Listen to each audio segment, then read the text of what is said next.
Chapter 9. Hope in the Messiah. Nevertheless, that time of darkness and despair will not go on forever. The land of Zebulun and Naphtali will be humbled. But there will be a time in the future when Galilee of the Gentiles, which lies along the road that runs between the Jordan and the sea, will be filled with glory. The people who walk in darkness will see a great light. For those who live in a land of deep darkness, a light will shine. You will enlarge the nation of Israel, and its people will rejoice. They will rejoice before you as people rejoice at the harvest, and like warriors dividing the plunder. For you will break the yoke of their slavery and lift the heavy burden from their shoulders. You will break the oppressor's rod, just as you did when you destroyed the army of Midian. The boots of the warrior and the uniforms blood-stained by war will all be burned. They will be fuel for the fire. For a child is born to us, a son is given to us. The government will rest on his shoulders, and he will be called Wonderful Counselor, Mighty God, Everlasting Father, Prince of Peace.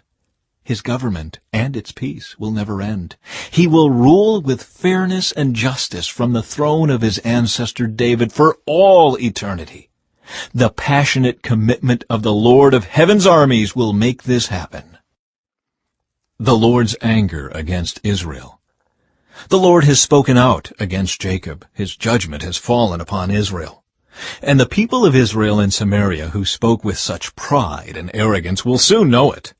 They said, "We will replace the broken bricks of our ruins with finished stone, and replant the felled sycamore fig trees with cedars."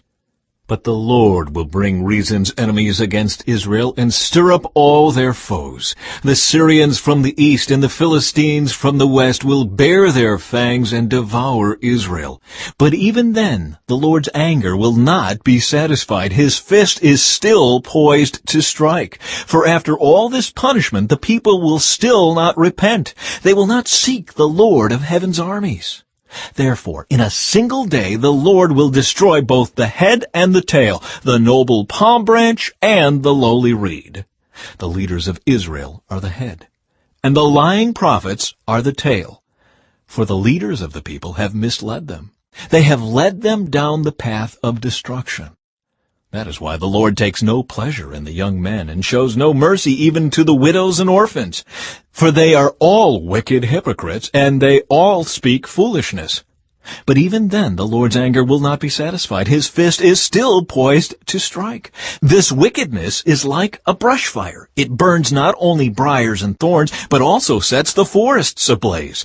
Its burning sends up clouds of smoke. The land will be blackened by the fury of the Lord of heaven's armies. The people will be fuel for the fire, and no one will spare even his own brother. They will attack their neighbor on the right, but will still be hungry. They will devour their neighbor on the left, but will not be satisfied. In the end, they will even eat their own children.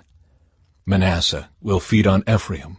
Ephraim will feed on Manasseh, and both will devour Judah. But even then, the Lord's anger will not be satisfied. His fist is still poised to strike.